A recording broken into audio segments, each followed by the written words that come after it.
sailing in a boat? That's very cool. At the Klondike River National Park Museum.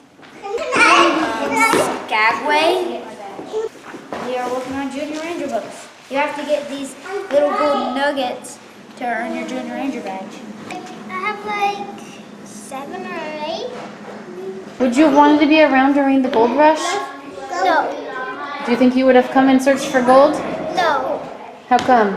Well, you had to carry 20,000 pounds of food with you up a mountain. 2,000 pounds?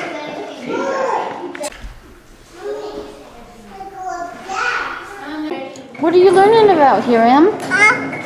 This box. What's in the box? Here, this. This sound.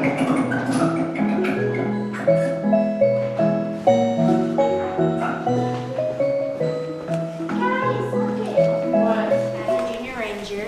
I promised To continue to learn continue to learn about natural about natural and cultural resources and cultural resources and to help preserve them for future generations. All right, yeah, give yourself a round of applause. Woo! Because you earned Junior Ranger badges. Yeah, they wouldn't. Mommy, mine. Show Daddy. My badge. Turn it over. Nice. Can you turn it around so Daddy can see it? Show him the picture. Where's your badge? Here it is. Very cool. No, I get. Near Skagway, Alaska, there was a small town of Dyea that was popular during the gold rush. On this sign, you can see a picture of what it was like when the boats came loading supplies. And there's a building. These are the remains of the building. This was the warehouse where they were keeping supplies. And it is now not near water at all. It was at the time. The river used to come all the way up. On this map, you can see that we are here and the river is way up there. So the water has definitely changed since then. And the building is no more.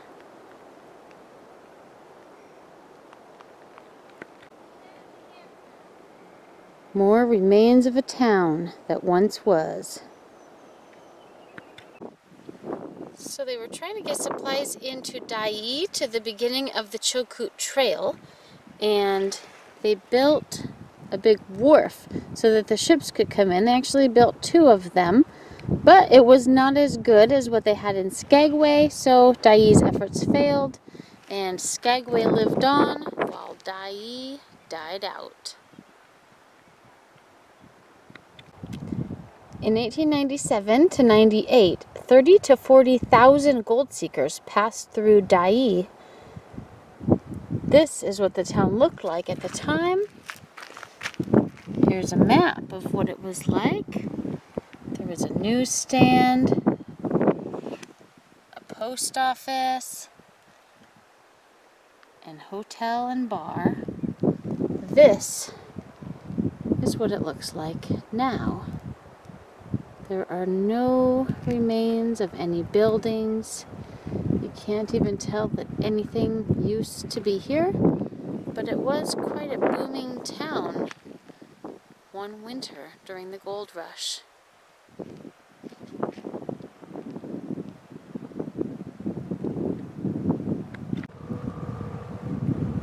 Looking out at this view, you never would have guessed that in March of 1898, one of Dyea's finest hotels with 115 furnished rooms was here. It closed 2 years later because the gold rush was over. After the big landslide and a bunch of people died, people quit coming to search for gold and the hotel was closed down. The A.M. Gregg Real Estate Office was one of the buildings that was in Dyea during the gold rush. By the summer of 1898, the boom was over, and by 1903, Dyea was a ghost town. Here's what remains of the Gregg Building. It collapsed in 1970s, but in 1976 some local citizens propped it up, and today the National Park Service preserves it. The town of Dyea had a cemetery, but the river was changing course and was washing it away, so in 1979 they moved a bunch of it over to the Slide Cemetery. Let's go check that out.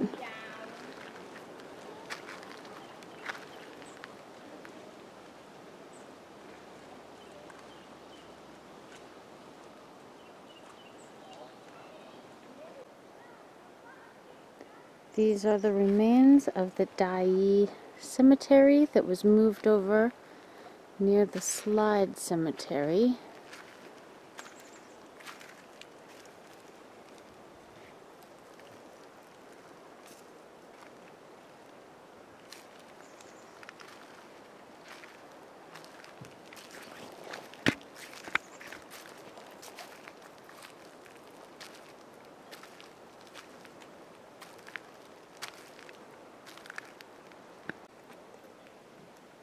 April 3rd, 1898, Palm Sunday, there was an avalanche that was the worst disaster in the Klondike Gold Rush. The local packers warned the gold seekers of the dangers of avalanche, but they did not listen, and many people died. The bad publicity about the avalanche caused many people to avoid the Chilkoot Trail, and the town of Dyea never fully recovered. Over 70 bodies were recovered in the days following the avalanche.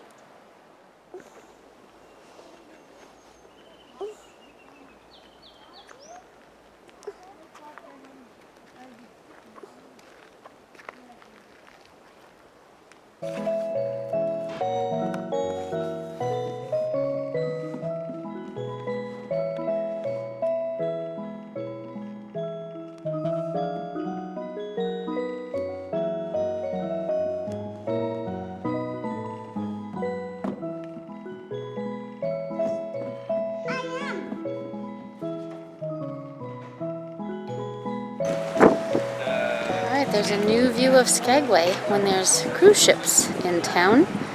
Then there's people everywhere.